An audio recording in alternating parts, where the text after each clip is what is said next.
Hello everyone, this is Richard and welcome back to my journal. Today is Wednesday, May 25th. I'm recording this in the afternoon and I'll post it shortly after I finish. Well, another day, another horrifying mass shooting. I think we've all become inured to these to a certain degree. They still shock us, but they also seem to be a part of American life. I was born in 1978, and I came of age in the 1990s. I was in high school. And at that point, Columbine was a shocking innovation. And I think it proved prototypical for these types of shootings going forward.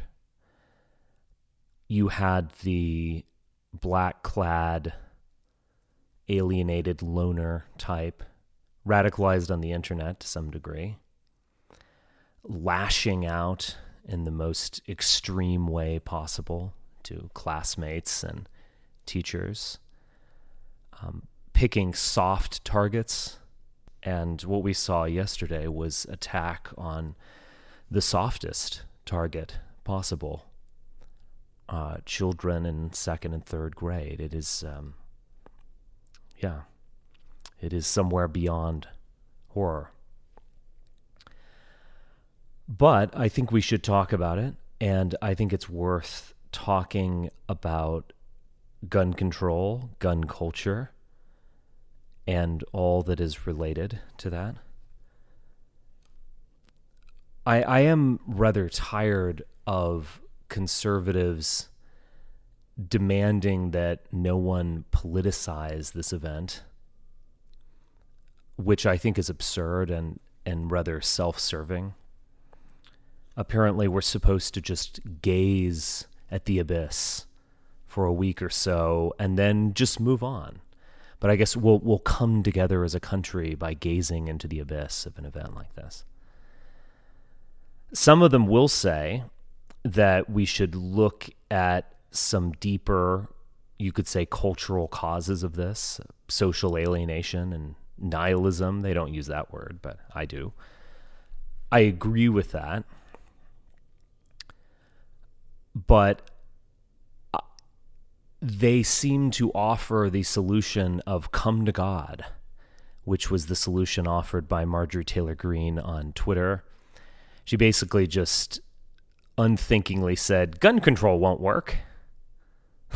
well, if it won't work, I don't know why you oppose it. But anyway, she says gun control won't work. We have to look at the values that led to this, so the loss of values, and we should all come to God. So it's a kind of solution that we have to convert the entire public into her non-denominational version of Christianity, and then this won't happen. I don't know the religious background of the shooter. His name is Salvador Ramos. Apparently, he was 18. He was Hispanic, living in a community about 75 miles outside of San Antonio in Texas. He probably had some sort of a Catholic background. He did come from a broken home of sorts. He lived with his grandmother. That might have made him a bit anxious or uncomfortable, but that's reality for millions of people. He bought a gun legally at the age of 18 in Texas. But we don't know much more of him than that. We have an Instagram photo, apparently, of a gaunt figure, a certain kind of darkness or hollowness is how I would describe my impression of him. That's all we have. According to Governor Abbott, he mentioned that he was going to murder his grandmother, which he allegedly did. And then he might have mentioned on Facebook I haven't seen evidence of this, but Governor Abbott has claimed this, that he was going to shoot up a school. And he went to the adjoining lower school to his high school. I've also read that even though he was looked at as a rather dark figure, he does fit the stereotype of the alienated loner who engages in this kind of violence. He also doesn't have a mental health history. Now, you could say that that's because our mental health system is underdeveloped and it's not as proactive as it should be. Maybe that is true in this case. But there was not some immediate warning sign, from what we can tell, that he was going to engage in this act. This kind of attack is, of course, all too common. There have apparently been 27 school shootings just in 2020 alone. As I came of age in the 1990s, Columbine, as I mentioned, was an aberration, and I guess looking back, it was an innovation. It was unimaginable. There were precedents, of course, the shooting from the tower at the University of Texas in the 1960s. That was probably the major precedent. But the notion that this would become a regular occurrence and that it would enter the consciousness of school children. Obviously, dying at school is about as likely as getting struck by lightning. It's not something that any young person should rationally expect, but of course we aren't rational. And the fact is, this has entered children's consciousness in a way that I don't think I could fully understand. There's no doubt that all children, even in lower school, are going to become aware of this. They're going to become aware of this trend. Certainly middle schoolers and high schoolers. And it will inflect their lives in ways that I don't think we quite understand. Many people lament the fact that this young man was able to buy a gun at 18, and in particular, the type of weapon that can be used in brutal massacres like this. And to be frank, I agree with them. I'm genuinely tired of making excuses or apologizing for American gun nuts at this point. And yes, we should have stricter gun control than we do now. Now, whenever an event like this happens, there is a predictable outcome. The conservatives start whining, almost pre-whining. Why are you politicizing this? We should all just gaze at the abyss for a while and then look away and move on. Liberals, including President Joe Biden, will immediately call for gun reform, and they will make fairly compelling cases for that. You know, for God's sake, in the words of President Biden, there aren't deer out of the forest wearing Kevlar vest. You don't need this type of weapon. And I think it's pretty unreasonable to say you need this type of weapon to protect yourself from a home invasion. Your home is not going to be invaded by an army. A handgun will suffice in rural areas. It's worth mentioning that a handgun is a rather dangerous weapon for a home invasion in urban areas, just because a bullet will pass through walls. You could definitely shoot your neighbor. A shotgun is better. It's a big, wide spread. And as many people will tell you, if you do suffer a home invasion, oftentimes the criminal will walk away when he hears that pump action of a shotgun, because he knows that this might not be worth it. You know, I'll go burglarize someone else. But anyway, just some things to consider. But it is very clear that American gun culture isn't just about protection. That is, when polled, that is the primary reason why gun owners say they own a gun, for protection. And fewer say for hunting or sport shooting. Actually, 67%, so some 2/3 say it's for protection, and only 40% say for hunting. So you can see a couple of things from that. First off, there is something going wrong with the country at large when you have many people who have some kind of weapon and have no intent of using it for hunting or skeet shooting or something like that, but they live in fear to some degree. 67%.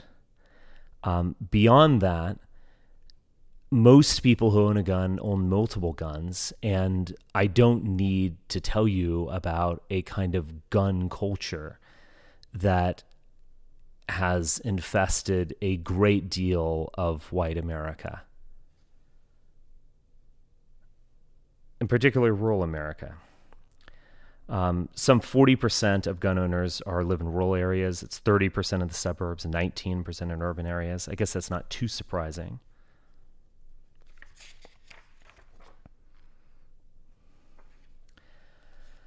But there's a culture of not even doing sporting. There's also a culture of not just merely engaging in sporting activities like firing at clay targets or doing a pigeon shoot or going duck hunting or quail hunting, something like that, but of simply buying very high-powered, effectively military-grade, more or less, weaponry, and simply firing it at a target. I guess that is a sport to some degree, but I'm not sure marksmanship is what most people are going after. They want to fire this powerful weapon and hit something. And to be frank, the common liberal slur that people who like to fire big guns are a little bit anxious about the size of their manhood. To be frank, I think that probably has more than a kernel of truth to it, does it not? I mean, you are going to a range, not becoming a skilled marksman, not doing something sporting like firing at clays or something like that, but just simply blasting away. That's a weird hobby, to be honest. You're not exactly playing golf or shooting hoops. When I think about gun culture, the first thing that comes to mind is my grandfather. And my maternal grandfather, who lived in relatively rural Louisiana. He was actually a doctor. And he grew up in a even more rural area in Arkansas. And for someone, being born in the 1920s and so on, and particularly in the South at that point, from everything I heard, guns were a way of life. I'm sure he fired a weapon when he was in single digits for the first time. I'm sure he hunted for his food very often. He was a bird hunter. He was not into big game at all. He was an excellent shot. He took me hunting many times. I have many fond memories of him in general and hunting with him as well. And whenever someone just mentions gun culture, I think of my grandfather. He had the remarkable name of Richard Dickenhorst. I'm named after him. And as you can imagine, yes, it's true. He actually went by Dick Dickenhorst. uh, I remember finding that funny when I was a preteen or something. But I guess as I get older, I think it's a cool name. You got to own it. And he was definitely comfortable in his own skin. But his gun culture was very different. First off, he did grow up in a very rural environment. Even when he was a practicing doctor, he lived in a relatively rural environment in a kind of a suburb / rural environment / small city in Louisiana. But I could say that his gun culture, and I spent quite a bit of time with him, his gun culture was traditionalist on a basic level. He certainly was safe with his weapons. He would, whenever I would do a faux pas or something like that, he would scold me. He was very serious about gun safety. He was never involved in any kind of terrible mishap. He had heard about people who were, and I'm sure had some friend who had some kind of injury. That's to be expected when doing any sport. But he was very serious about that. He collected weapons. He actually told a story about an Englishman who traveled all the way to Louisiana from England, who was selling him a Purdy. So if you don't know, Purdys are maybe the most famous classic gun. They're all handmade. You order one, and I think he said it took him 2 years to make it or something. Very expensive, and this was a major thing in his life. And he ultimately didn't like it and sold it. But he liked Beretta, so he liked the Italian shotguns. Those were his favorite. But he was a very serious collector. He had a number of beautiful weapons. Hunting was his hobby, but you could say way of life. It was just something deeply important to him. And he was very safe with it. He certainly kept also some handguns in the home for protection. And again, he was safe with those too. But you can see that connection with rural life. We actually have a number of paintings that I inherited from them. They're probably not worth a whole lot. They mostly have sentimental value. But there is a beautiful painting that my mother has, and it is of an older man and a younger man, and the older man is teaching the younger man how to load a shotgun, and there are 2 bird dogs at their feet. It is very touching, and I think does express a kind of traditional culture, one that was more connected to the land, one that was about values and respect, and so on. So if anyone's predisposed to liking guns, it's me. As you can tell by this digression, I have a great deal of sentimentality about it. But I have to say, when I look at the current gun culture of the United States, I have very different feelings. And you could say that I'm snobby or something like this, that I'm looking down on people, including some representatives in Congress who issue Christmas cards that feature them around a Christmas tree, and every member of their family, including some quite young members of their family, holding a semi-automatic firearm. You can tell in these kinds of things, first off, it is this weird showing off, tasteless. But also, there is no way that you are going to use a weapon like that in any sort of traditionalist hunting lifestyle.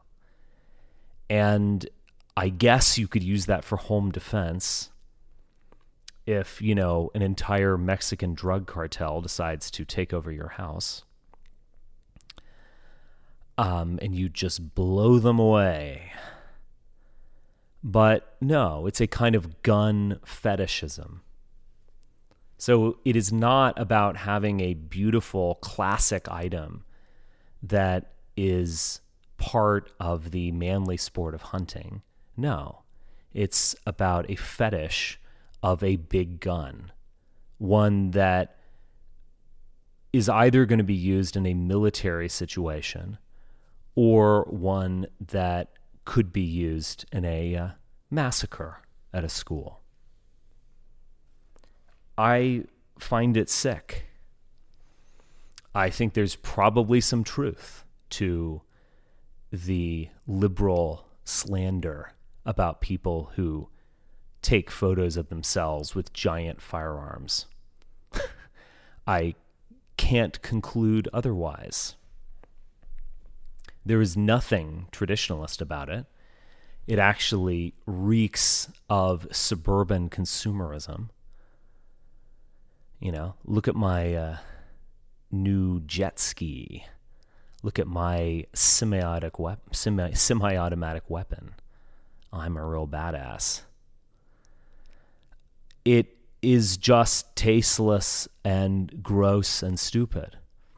And I think that, I think we would probably all agree that, we would all agree with Marjorie Taylor Greene to some extent that any type of shooting like this does come from a very dark place and one which meaning is lost, and the shooter seeks some kind of false, horrible authenticity by engaging in this violent lashing out at soft targets.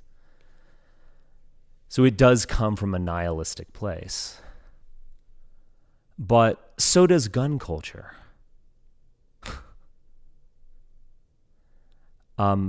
Again, it's not rooted in the land. There is no animal that you hunt with these weapons.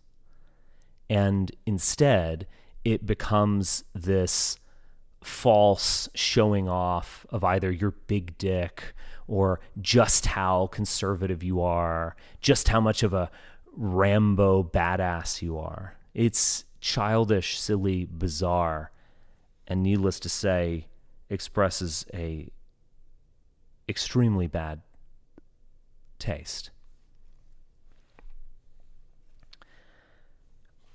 I think one could say that the gun control legislation that would have prevented a shooting like this is unlikely to happen due to this disconnect we have between gun owners and gun control advocates. And I think it's even more of a disconnect between rural Americans and urban Americans.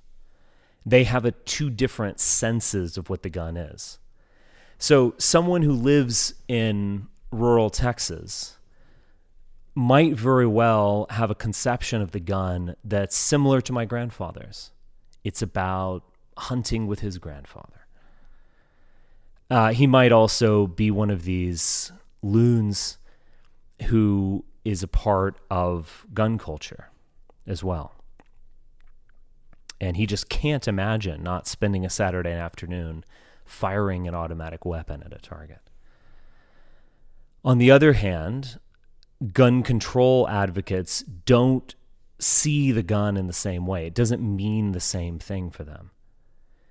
When they think of the gun, they think of urban crime. And if we're brutally honest, they probably think of black gang crime. They think of living in a big city and there was a gangland shootout near their condominium. Why, from their perspective, would they not support some kind of gun control? And I don't think many of those types of urban liberals want to eliminate skeet shooting or duck hunting.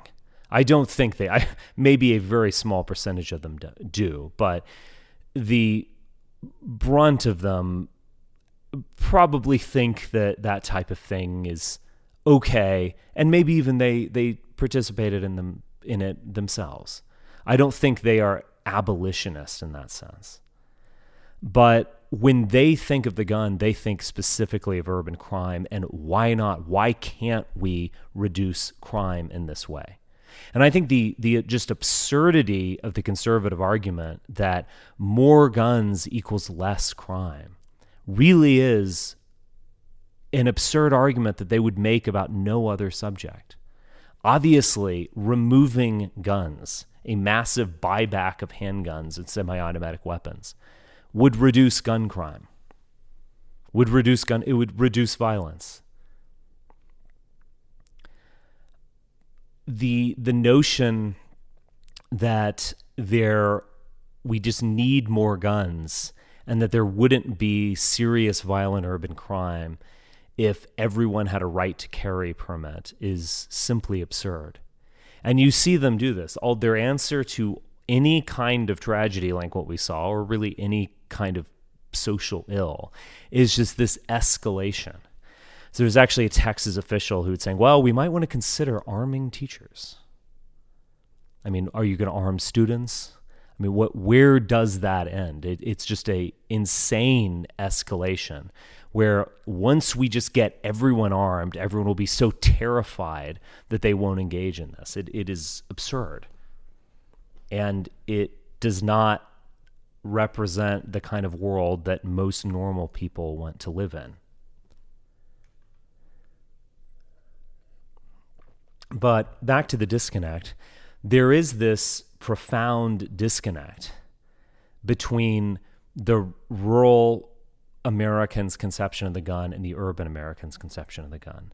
And so they, in a way, can't talk to one another. It's incommensurable. And that, more than anything, is why gun control just seems to be an unsolvable issue. Now, there is another reason. And that, of course, is the Constitution of the United States and the Second Amendment in particular. I think it's worthwhile looking at the Second Amendment and taking it seriously.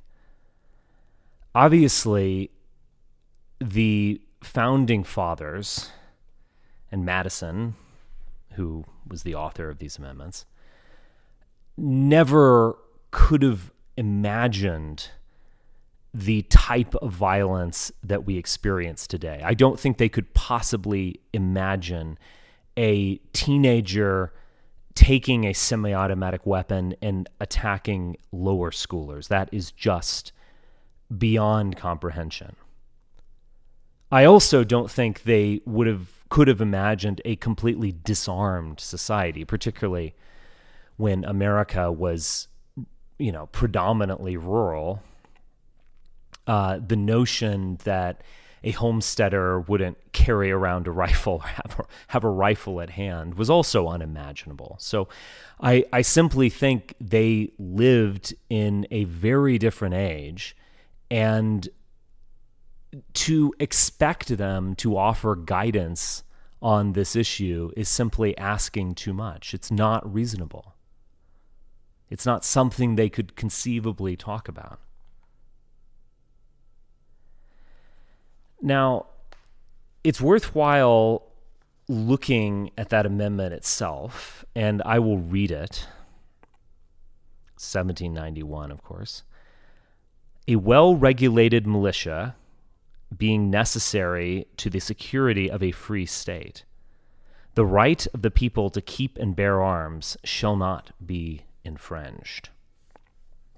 Now, there was a Heller decision, I think it was the District of Columbia versus Heller from 2008. There was a Heller decision in which the gun rights advocates prevailed. And in a very similar way to the more liberal courts discovering a right to privacy and thus a right to abortion in the 14th Amendment, Scalia and company discovered an individual right to bear arms. They did accept that these could be regulated to some degree, but there was an individual right within the text of the Constitution. And that we shouldn't look too hard at the first predicate of that sentence, the preface to that sentence, a well-regulated militia being necessary to the security of a free state. The right of the people to keep and bear arms. It's the right of the people that is significant, and that is an individual right to bear arms. Now, none of these rights are absolute, of course. That is, you don't have the right to a rocket launcher, and if you are a violent criminal, your right to bear arms can be taken away, much as your right to vote and your right to do all sorts of things can be taken away. But they did see that within the text. It is interesting to look at some earlier drafts of the amendment, and as well as some contemporaneous Second Amendments, quote unquote, that were occurring at the time. This was actually an original draft. The right by Madison, the right of the people to keep and bear arms shall not be infringed. A well-armed and well-regulated militia being the best security to a free country. But no person religiously scrupulous of bearing arms shall be compelled to render military service in person. So Madison here, as well as in the final draft of the Second Amendment, was making compromises. So the no person religiously scrupulous to bearing arms was a nod to the Quakers of Pennsylvania, basically saying you won't need to be a part of a militia. But it's also interesting that he mentions here in this draft a well-armed and well-regulated militia being the best security of a free country. Now, in Europe, and I think in political theory in general, we have most people will speak of a state and a nation, i.e. the nation state. So there's the nation, it's the people, the state is the government, and the army and everything that goes with it. United States, we will often use different words. So we will refer to a country as the federal government or the whole thing, and then a state is actually referring to one of these states, Massachusetts, Texas, Montana, etc. One of these provincial entities within the government. It's very, very similar to how the word federal and federalized almost mean the opposite thing in the United States and Europe. But anyway, don't need to go into that. Liberal also has different meanings, different places, but don't need to go into that. So the idea at the time was that a well-armed militia could be accessed by the federal government. So when they refer to militias, they're not really referring to these, like private groups that people might be a part of. They're effectively referring to the National Guard. And these militias had many duties. They were policing duties of sorts. They also had duties similar to the National Guard that we know today. That is a kind of semi-professional volunteer army that many people take part in that is not a standing army, and I think that's the key. So the Founding Fathers were liberals to the extent that they did want to divide power and have a strong but divided and kind of checked federal government. And they did not want standing armies. They felt like that was understandably, they felt that was a threat to liberty that could lead to, who knows, a dictatorship a la Napoleon or something like that. They wanted to avoid such a situation, and they had the imperial experience of the British Army that they were opposed to. They didn't want any of this. And so they had a kind of National Guard-like system. And they never wanted to take away they never wanted to confiscate guns. First off, I don't think they would have done that anyway, but nevertheless, they never would have confiscated guns for the reason that they wanted a well-regulated militia. Now, there was also these kind of,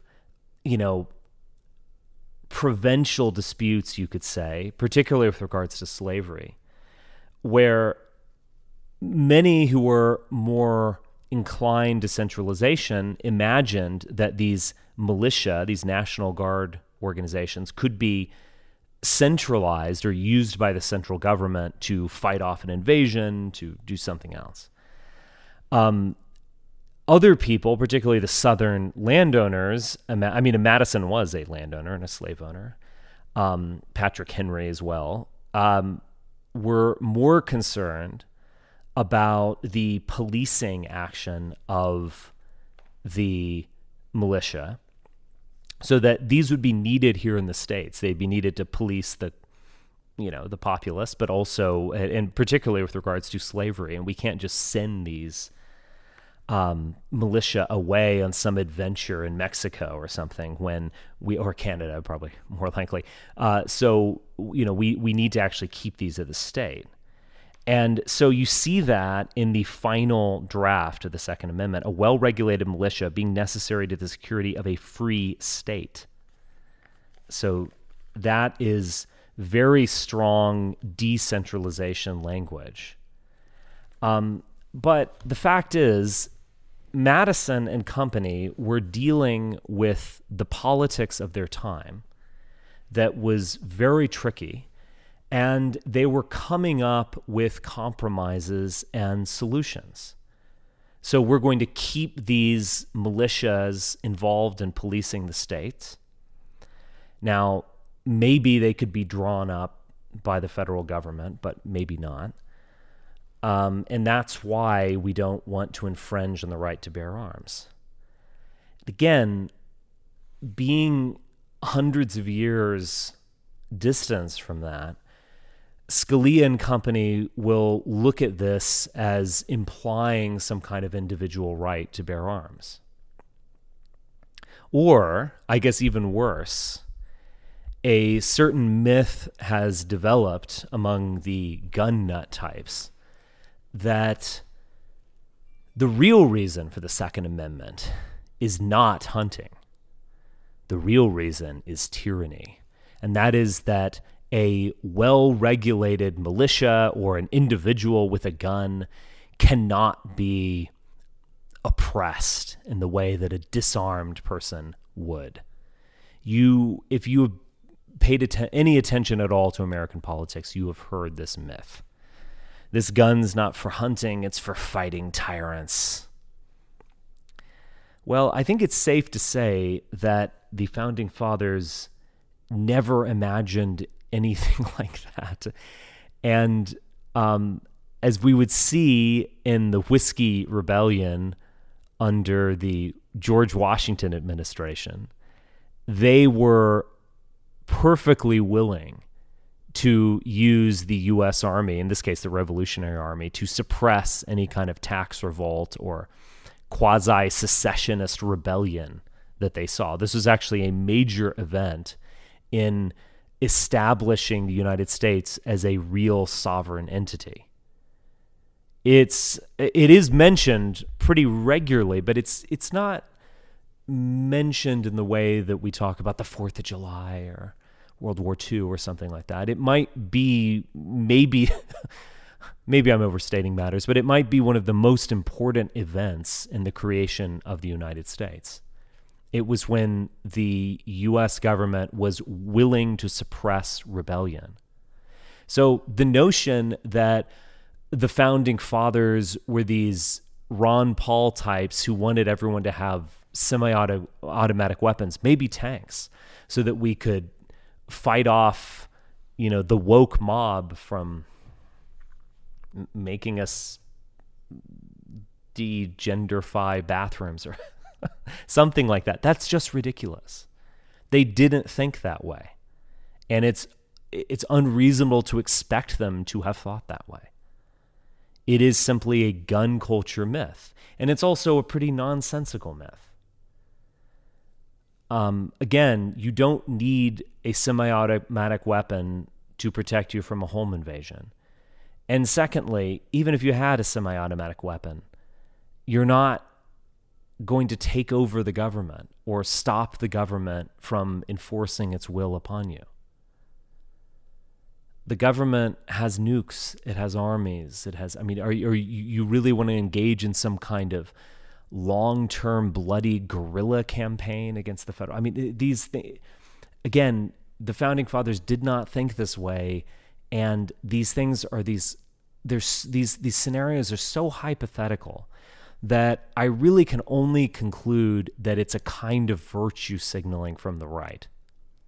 That is, it's a way, much like, issuing a Christmas card with your whole family holding up semi-autos. This is talking about how this gun's not for hunting, it's for tyranny, is this bullshit virtue and status signal. Don't tread on me. It's just nonsense. And the sooner we call it out for its nonsense, the better. I think it is worth asking, maybe this time it's different. Maybe something is going to come of this incident, and not just say the banning of bum stocks or whatever after the Las Vegas shooting, but maybe this shooting, which is so heinous and comes quickly after the Buffalo massacre, maybe this will inspire something. I tend to think that it won't, for the reasons that I went into. But I wonder if it will. The arguments from the right on behalf of unfettered gun control are really falling flat at this point. The notion that we should start arming teachers, that the only, a good man with a gun is standing in the way of the bad man with a gun coming to kill innocents or something. All of this stuff, the sacred Second Amendment right, come to God, then you won't be a spree shooter. All of these things seem to be really falling flat. Close to 50% of the public does support tighter gun regulations. I do think the conservatives are increasingly fighting a losing battle on this one. But to their credit, when they say things, when even MTG says things like this is coming from a dark place and no gun control legislation can change that, I do agree with that. It is hard not to look at the culture that created this as anything but deeply sick. And I guess I'll close on this. 2/3 of deaths by guns are not spree shootings or gang violence or holdups or anything like that. They're actually suicides. Now, on the one hand, it is clear that reasonable gun control would stop a lot of these suicides. A gun it's an equalizer, I would say. You don't have to be Achilles to fight off Achilles if you have a gun. It's egalitarian in that way. A 100-pound, 5'2" woman can shoot dead a 6'5" behemoth who might be attacking with her. It is a equalizer. it is also a very effective and immediate way of killing yourself. So there's no doubt that reasonable gun control would lessen the suicide rate. It's just harder to kill yourself in other ways. And you might have a dark thought and you pull out a gun and you do it and it's immediate and permanent. And if you had some time to think about it, you very well might not kill yourself. That being said, the mere fact that 2/3 of gun violence involves suicide, that suicide seems to be increasing in the United States, whereas it is slowly declining worldwide, that should give you a little taste of much deeper problems in this country that go well beyond any sort of legislation. Okay, I'll end it there. Thank you.